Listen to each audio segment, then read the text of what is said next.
we are now going to pass things over to Brian Dean, who is the man at Backlinko. So, Brian, are you there, my good man? Are you there? I'm here in a big way. Awesome. Well, please, I'm going to just pass it over to you so you can start your presentation, introduce everyone to you. I'm personally excited, big fan of your work, so I'm going to pass it over to you, man. Thanks, man. I'll get started right now. All right. So let's just jump right in. We don't have a lot of time. You guys want to learn how to get higher rankings. I want to show you. So let's just dive right in. So a while back, I published this post on my blog called How to Get High Quality Backlinks Without Guest Posting. And like every post on my blog, I optimized this one around a keyword. In this case, the keyword was high quality backlinks. And the weird thing was that after a few weeks of promoting this post, it also ranked for the keyword how to get high, which is very odd because it wasn't optimizing around the keyword. Confused. So back to the post is keyword how to get high, and it turns out it's because I actually had that keyword in my post. And I already thought things were interesting because I was ranking for this crazy keyword, but things get even more interesting because a few days after I ranked for that keyword, I started to drop. I went to the top of the second page, the bottom of the second page, all the way to number 33 very quickly for the keyword how to get high, even though the page was getting all these backlinks and stuff.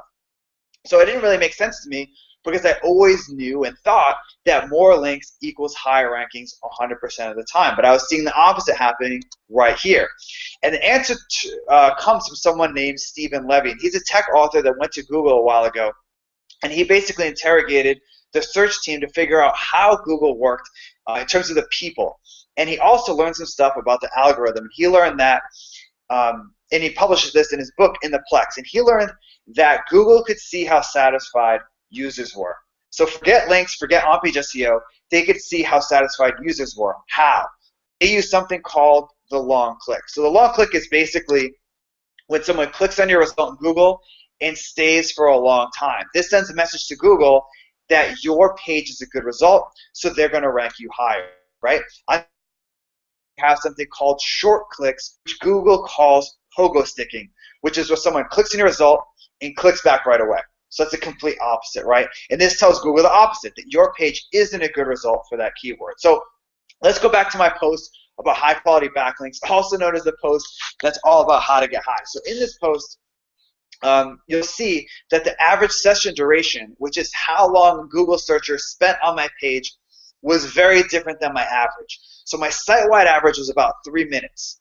So that's how long someone spent on my page. But for this page, it was only 1 minute and 12 seconds. So half of my site-wide average. So people really weren't spending a lot of time on this page. Why? Well, it's because, as you'll see, when this page dropped, Google figured out that this wasn't a good result. When people were clicking on how to get high, they were saying this is a bad result. But high quality backlinks, on the other hand, or all the other SEO related keywords people were searching for and find this page, Google said this is great due to the long clicks, and we'll raise it up. So as the page was ranking well for all my SEO related keywords and dropping for how to get high, I noticed something, and that's that people searching for how to get high were leaving very quickly. These are the short clicks. These are the pogo stickers. On the other hand, people searching for high quality backlinks are like, this is amazing. Around, that's a long click. The rankings show the difference with that one ranking factor. So it's nothing to do with links or on-page SEO. This is 100% user experience signals.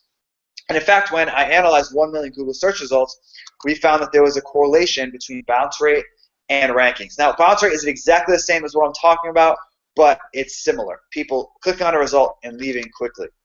Now, we all know about these ranking factors like backlinks and keywords and stuff, but there's a lot more new ones that are coming out, and I'm going to talk to you about these today. You already saw one. So let's just jump right in with our first, which is long clicks versus short clicks, also known as dwell time. You already saw how this works. You already saw how this can make a huge difference in your rankings, but the question is, what can you do to optimize this, right, for this? Obviously, ranking for a keyword that you have no business ranking for, like how to get high, you don't even want to optimize for those people, right? You don't care if you drop. But what if you want to rank higher for a keyword that is important to you? How do you do it? Well, one of the best strategies is known as bucket brigades. And bucket brigades are simply words and phrases that are designed to keep people on your page. For example, here's some examples from Backlinko. Look, Bottom line. See, when you see these words and phrases, it makes you more likely to stick around on that page. Here's some more examples that you can use. Basically, these are just examples. You don't want to copy this word for word, but you can create your own. Someone reads that line, it makes them more likely to read the next line, thus keeping them on your page. You can also use content chunks, which is kind of like, if you look at this on the left, at least the left of my screen, this is content chunking. On the right, it's not content chunking. And that's why most people prefer to read the one on the left. You can use this in your blog posts, even if you don't usually use this kind of stuff.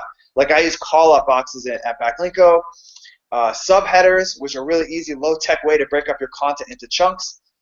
You can also use the APP method, which is an introduction formula. And basically what you do is you write your introduction to hook someone. So a Google searcher lands on your page, and you want to hook them right away, and the APP method does this. Let me show you an example. It stands for agree, promise, and preview. So what you do is, when someone lands on your page, the first few lines of your intro should be to get them to agree with you. Then they're more likely to stay. So in this example, I'm saying it's hard to build your email list, right? And they're saying, yeah, it is. Then you're saying, well, you can do this thing that's really cool. That's the promise. And the preview is what's coming later in the post. Once they kind of are at this point, they're much more likely to stick around than one of those long, boring intros. It's like, hey, list building is important because of X, Y, and Z, blah, blah, blah, blah. They already know that stuff, right? So what you're doing with the APP formula is hooking those people so they stay on your page. And it's one reasons I'm on page is something like 6 minutes pages on my site. Let's move on to our next one, branded searches plus keyword. Now, in Berlin where I live, there's this restaurant called Thai Aroma. But I don't call it Thai Aroma, and my friends don't call it Thai Aroma. We call it peanut curry, and that's because they have a really good peanut curry. So to us, this restaurant is called peanut curry. We say, you want to meet at peanut curry, etc., because that's all we think about when we associate something with this restaurant. And it turns out Google does something very similar. They have a patent that basically says when someone searches for a brand and a keyword, that means that that brand is probably a good result for that keyword.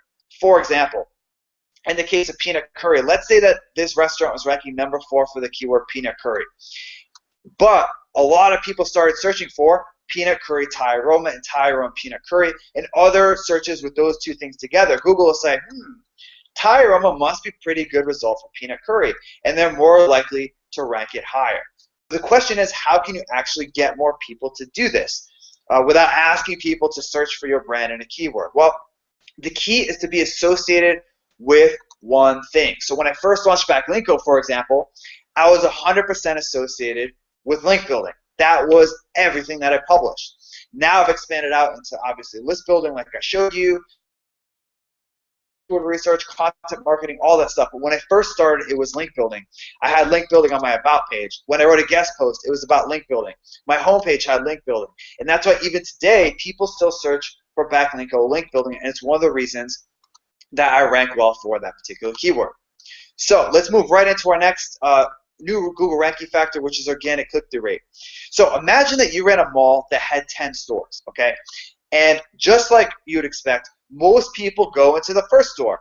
Makes sense. But this time, a new store opened in the 7th spot, and a lot of people are skipping stores 1 through 6 to go into store number 7. What'd you think about that store?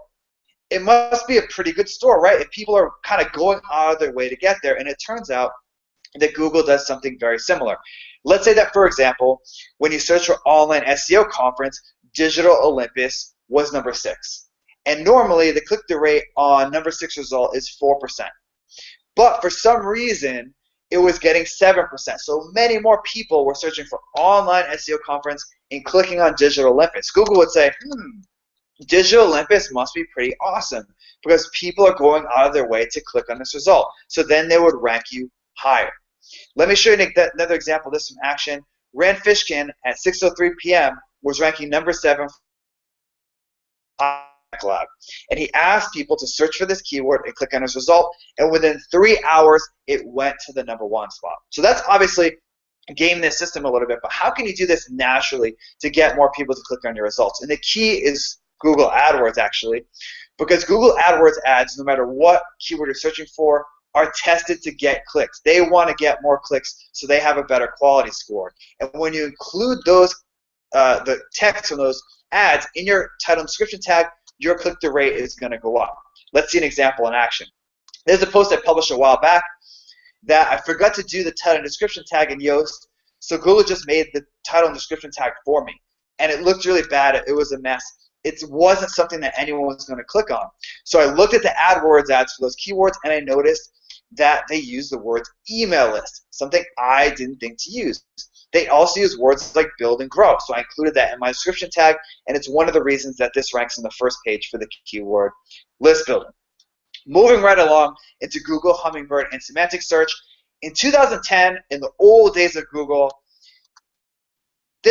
Google is all about content, right? So when you search for the keyword, who is the sexiest man alive, it was 100% about content, right? It was how many times the keyword appeared in the page, if it was in the H1 tag, if it was in the domain name. But today, Google is all about context. What does this mean? Well, now they look for different stuff, like LSI keywords and semantic usage of different words on the page. And that's why when you search for this keyword now, they have a very accurate result.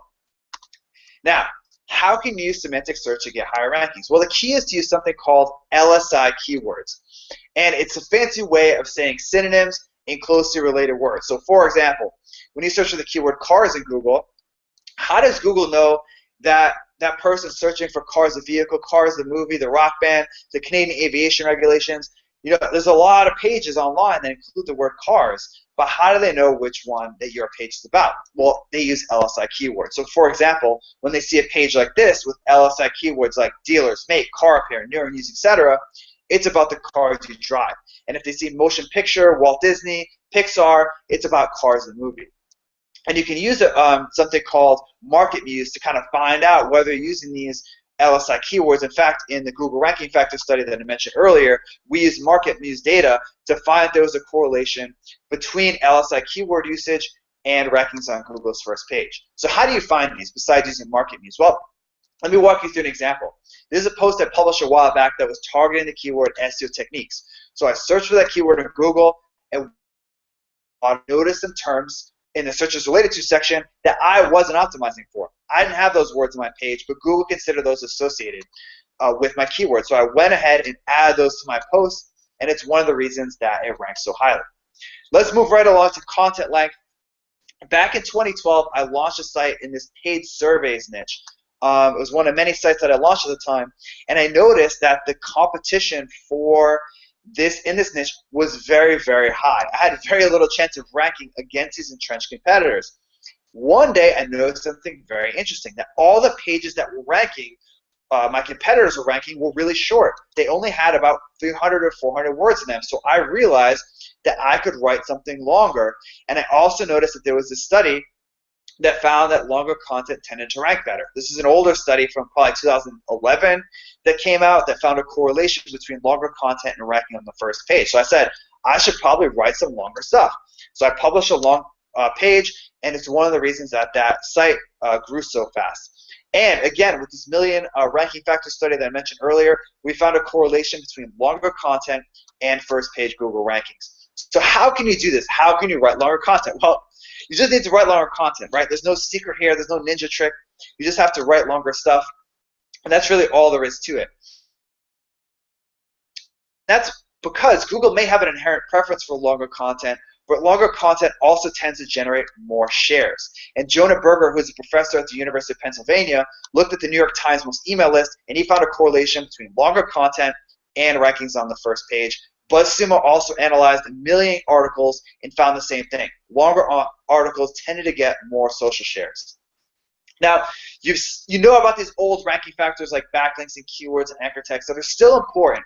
But as you also saw, there are new ranking factors on the horizon that are important today and will be even more important in the future. When you optimize for them, you can blast by your competitors for every keyword that you want to rank for, even if that keyword is how to get high.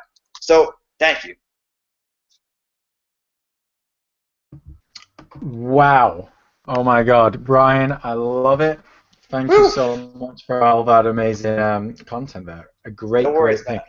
Guys, if you've got any questions for Brian, just add them now. I know some of you were too busy to write questions because you were keeping up, and I do not blame you. But Brian, I've got a quick question for you. Which of the factors do you personally think is the most important? I mean, I think the factors, the old ones, are actually still the most important. So backlinks are still the number one, but there are these new ones that are becoming more important. So of the new ones, I would say that dwell time is the most important. How people interact with your page in Google search results, it's a great way for Google to figure out whether or not a page is a good result. And they're going to invest more time in this because it's a great quality control metric for them. So I see that as becoming kind of the new most important thing. Once you've hit the first page, which you need backlinks to get there. Absolutely. Something that Hiren mentioned, his favorite tip so far was the dwell time, and I agree. It's something I didn't really consider, but it makes so much sense. What about other factors that you see coming in 2017 and beyond? Do you see any tips for us in predicting the future? Yeah, I don't try to get too far in the future, but I think with RankBrain, the thing that's going to happen is that it's going to be harder for us to listen to Google's kind of take on the algorithm because RankBrain is going to build it for them. And we'll have a tougher time knowing what ranking factors are important in terms of what Google says. So Google won't be able to say, well, backlinks are the most important because RankBrain will be kind of building a lot of the algorithm. That said, RankBrain uses the same inputs that Google has now, right? Like links and dwell time and click-through rate. RankBrain is this like machine learning algorithm. It sounds super fancy, and it is, but they're going to be using these same factors. Question is, what's going to become more important or less important? And really only the RankBrain machine learning algorithm can know that. But I see links still being important because it's just a great signal and indicator of quality. Amazing, man. Really appreciate that. If anybody has we've got a couple more minutes of questions, so if anyone's got anyone, add them now or forever regret it. But we do have a question from Hiren here. He says, what is your take on conversational search, Brian?